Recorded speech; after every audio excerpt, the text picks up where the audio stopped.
मृत्यु की कामना करते हुए कर्ण से द्रौपदी ने ऐसा क्या मांगा जिसे वह चाहकर भी ना दे सका।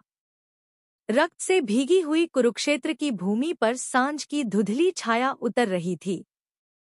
आकाश लालिमा से भरा था, मानो सूर्य भी युद्ध की विभीषिका देख लज्जित हो उठा हो। युद्ध का अंतिम चरण चल रहा था। चारों ओर टूटे रथों की लकड़ियां, बिखरे शस्त्र और मौन पड़े शव इस बात के साक्षी थे कि मानव की अहंकार यात्रा कितनी विनाशकारी हो सकती है। इसी में एक योद्धा की कराहती हुई आवाज सुनाई दी, जो कोई और नहीं बल्कि सूर्यपुत्र कर्ण था।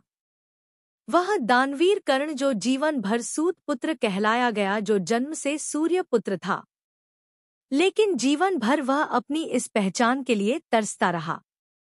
कर्ण का शरीर बाणों से छलनी था, किंतु चेहरा अभी भी तेजस्वी। जीवन धीरे धीरे उसका साथ छोड़ रहा था, पर आत्मा अब भी दृढ़ थी। तभी वहां कुछ आहट हुई और धीमे धीमे कदमों से कोई उसके समीप आता दिखाई दिया।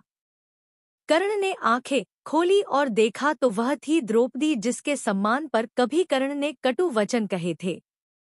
वही द्रौपदी जो आज उसकी ओर देख रही थी, पर ना जाने आज उसके चेहरे पर ना ही क्रोध था और ना ही घृणा, बस एक गूढ़ शांति और सौम्य मिश्रण। महायुद्ध के बीच इस असामान्य मिलन को स्वयं समय ने भी ठहर कर देखा होगा। कुछ पल तक मौन छाया रहा। फिर द्रौपदी धीरे धीरे कर्ण के समीप आई। उसकी आंखों में हजारों प्रश्न थे। क्यों और कैसे? फिर उसने कर्ण से कुछ मांगा, ऐसा कुछ जिसे सुनकर कर्ण का चेहरा भी फीका पड़ गया। उसकी सांसें थामने लगी, पर उत्तर उसकी जुबान से निकल सका। आखिर क्या था वह प्रश्न? क्या थी वह मांग जिसे दानवीर होते हुए भी कर्ण अपने अंतिम क्षणों में पूरा ना कर सका? आज हम उसी रहस्य से पर्दा उठाने चले हैं। उस क्षण की कथा सुनाने चले हैं, जो महाभारत के सबसे मौन परंतु सबसे गहरे संवादों में से एक था। जहां एक नारी ने अपने आत्मसम्मान के लिए और अपने जीवन की व्यथा के सबसे बड़े उत्तर के लिए एक मरते हुए वीर से कुछ ऐसी मांग की जिससे स्वर्ग के देवताओं का सिंहासन भी हिल गया। तो आइए दोस्तों, उसी अंतिम मिलन की अनसुनी कहानी को जानते हैं, जहां नायक भी मौन था और नायिका भी अश्रु बहाते हुए बोल रही थी। लेकिन दोस्तों, कथा से पहले एक महत्वपूर्ण बात जान लीजिए कि गरुड़ पुराण के अनुसार जो कोई भी कथा या धार्मिक संवाद अधूरा छोड़ दिया जाए, तो वह न केवल अधूरा रह जाता है, बल्कि उसका दोष हमारे कर्मों में जुड़ जाता है। यह बापुली माना जाता है। इसलिए आपसे हाथ जोड़कर निवेदन है कि कथा को अंत तक सुने, क्योंकि यह केवल एक कहानी नहीं, आत्मा को झकझोर देने वाली सीख है और एक ऐसा भाव है जो जीवन का मार्गदर्शन कर सकता है। साथ ही अगर आप एक सच्चे सनातनी हैं, तो हमारे चैनल पौराणिक धार्मिक को अभी सब्सक्राइब करें और कमेंट में जय श्री कृष्ण लिखकर अपना समर्थन और आशीर्वाद अवश्य दें। तो आइए इस दिव्य और हृदय स्पर्शी कथा को आरंभ करते हैं। महाभारत की राज्यसभा में जब पांडव अपना राजपाट संभाल चुके थे, तब धर्मराज युधिष्ठिर ने धर्म और मर्यादा को लांघकर अपनी पत्नी द्रौपदी को भी दांव पर लगा दिया। फिर द्रौपदी को राज्यसभा में बुलाया गया और सबके सामने उसके वस्त्र खींचे गए। उसका अपमान किया गया। जहां भीष्म, द्रोण और कृपाचार्य जैसे धर्म के रक्षक चुप थे और भीम, अर्जुन, नकुल, सहदेव जैसे योद्धा भी चुप थे, वह द्रौपदी जो पांचों पांडव की पत्नी थी, वह द्रौपदी जो इंद्रप्रस्थ की महारानी थी, आज उसके आंसुओं का कोई मोल नहीं था। उसने एक एक को देखा, गुरु को, राजा को, पति को, पर किसी ने उनकी रक्षा नहीं की और अपनी नजरें झुका ली।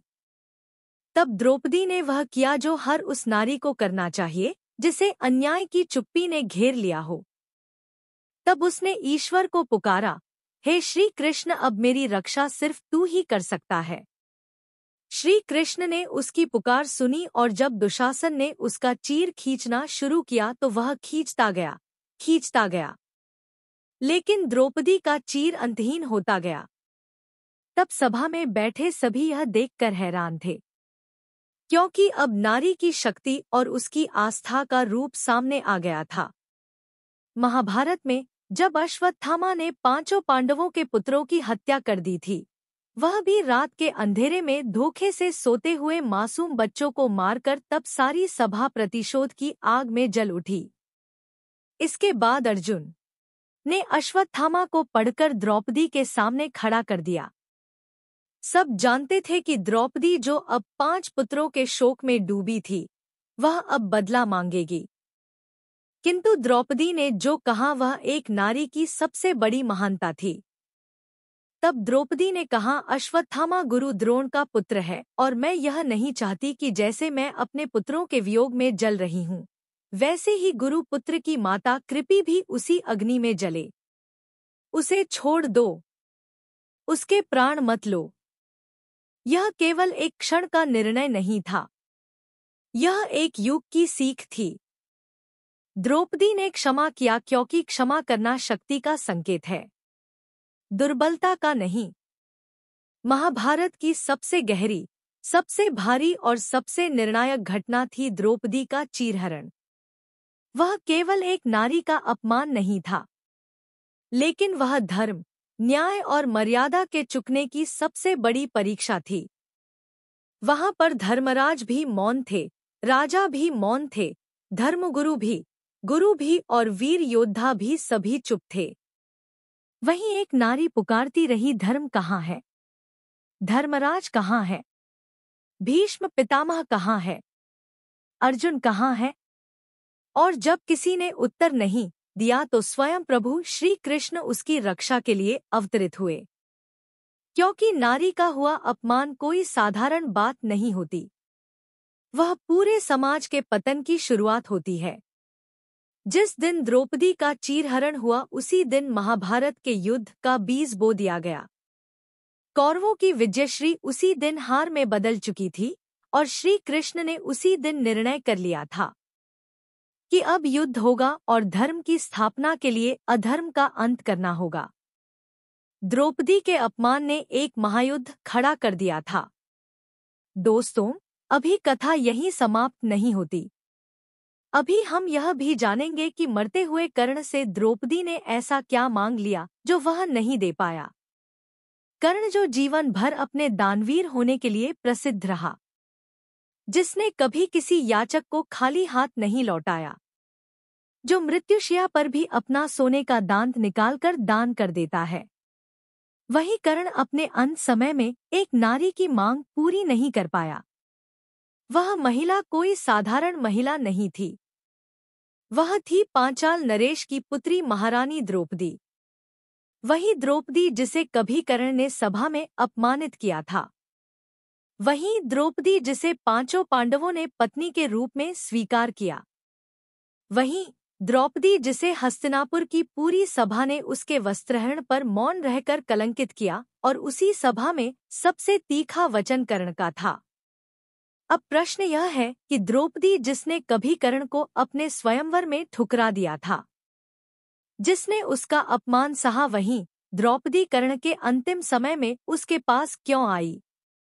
कहानी महाभारत के युद्ध के अंतिम समय की है, जब श्री कृष्ण के छल से कर्ण के रथ का पहिया कीचड़ पर फंसने के कारण युद्ध में असहाय हुआ और अर्जुन के बाणों से घायल होकर युद्ध भूमि पर गिर पड़ा।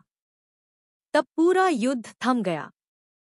सूर्यपुत्र कर्ण रक्त से लथपथ अधमरी हालत में युद्ध भूमि पर पड़ा था। अर्जुन पीछे हट गया, श्री कृष्ण मौन हो गए और पांडवों की ओर से शांति छा गई थी। उसी समय एक रथ धीरे धीरे युद्ध भूमि में प्रवेश करता है। उसमें बैठी है वह नारी जिसके मन में वर्षों की वह पीड़ा, आक्रोश और असहायता जमा हो चुकी है। वह थी द्रौपदी।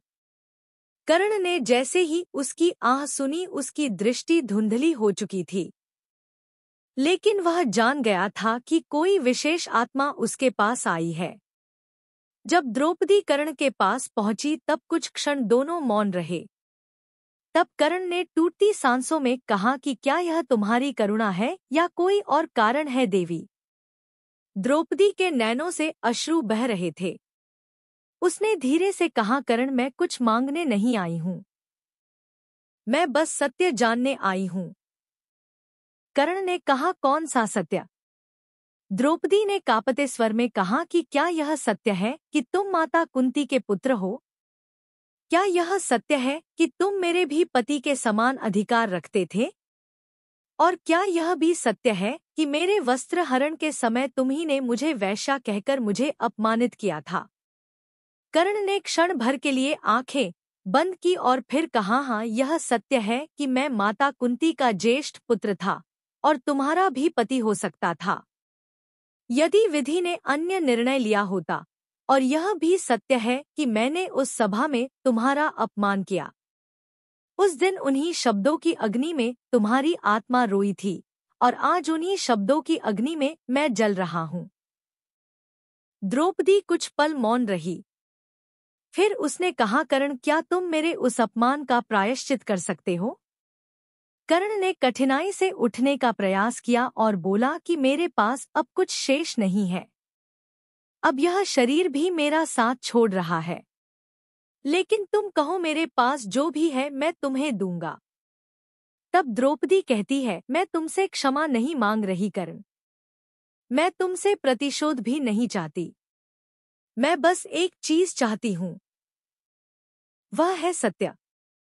मैं चाहती हूँ कि तुम्हारे अंतिम क्षणों में तुम स्वीकार करो कि उस सभा में तुम्हारा आचरण अनुचित था और वह नारी जिसे तुमने वैश्या कहा वह अब भी अपराजिता है। कर्ण मौन हो गया। उसकी सांसें अब टूटने लगी थी, अश्रु बहने लगे थे। तब कर्ण कांपते हुए स्वर में बोला, मैं स्वीकार करता हूँ देवी, मैंने अपराध किया था।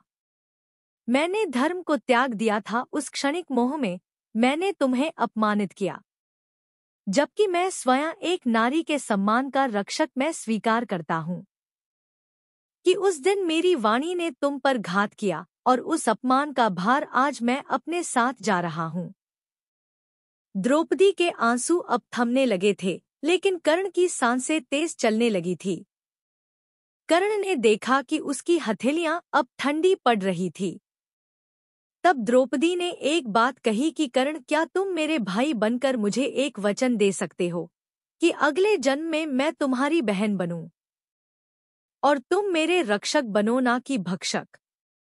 कर्ण ने आंखों में पीड़ा और पश्चाताप लिए कहा कि काश मैं यह वचन दे पाता। इसमें एक बात है जो मैं नहीं दे सकता। वह क्षण जो बीत गए, वह शब्द जो कहे जा चुके हैं, उन्हें मैं लौटाकर नहीं दे सकता। यही एक मांग है जिसे मैं दानवीर होकर भी नहीं दे सकता। इतना कहकर कर्ण की सांसें थम गई और उस पल द्रौपदी की आंखें फिर से छलक उठी। वे जान चुकी थी कि एक वीर का अंत हुआ और उस वीर के अंत में एक सत्य जाग उठा। कभी कभी मनुष्य सबसे बड़ा दान मांगता है, समय को लौटाने का, और वहीं सबसे बड़ा असंभव होता है। यही वह मांग थी जो कर्ण से पूरी ना हो सकी, क्योंकि द्रौपदी उस क्षण को वापस चाहती थी। वो क्षण जिसमें उसका सम्मान बच जाता, लेकिन वो क्षण बीत चुका था। और कर्ण जो जीवन भर सबको देता रहा, वह समय लौटाकर नहीं दे सका। और इसी के साथ समाप्त हुई एक अधूरी पीड़ा और आरंभ हुआ एक गहन बोध।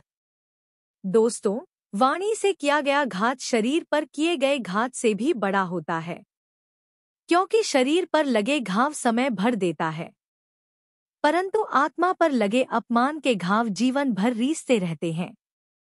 तो दोस्तों, यही थी वह कथा जहां द्रौपदी की पीड़ा, कर्ण का पश्चाताप और समय की अमानवीय कठोरता तीनों एक ही बिंदु पर आकर ठहर गए। कर्ण मर गया, पर द्रौपदी का वो प्रश्न आज भी जीवित है। क्या अपमान कभी भुलाया जा सकता है? क्या पश्चाताप सब कुछ ठीक कर सकता है? अगर इस कथा ने आपके हृदय को स्पर्श किया हो और इस कहानी की पीड़ा और सीख ने आपकी आत्मा को झकझोर दिया, तो कृपया इस वीडियो को लाइक करें, अपने प्रियजनों के साथ साझा करें और हमारे चैनल पौराणिक धार्मिक को सब्सक्राइब करना ना भूलें। आपका एक लाइक हमें ऐसी ही गहन, सच्ची और आत्मा को स्पर्श करने वाली कहानियों को आप तक पहुंचाने की प्रेरणा देता है। धन्यवाद। जय श्री कृष्ण।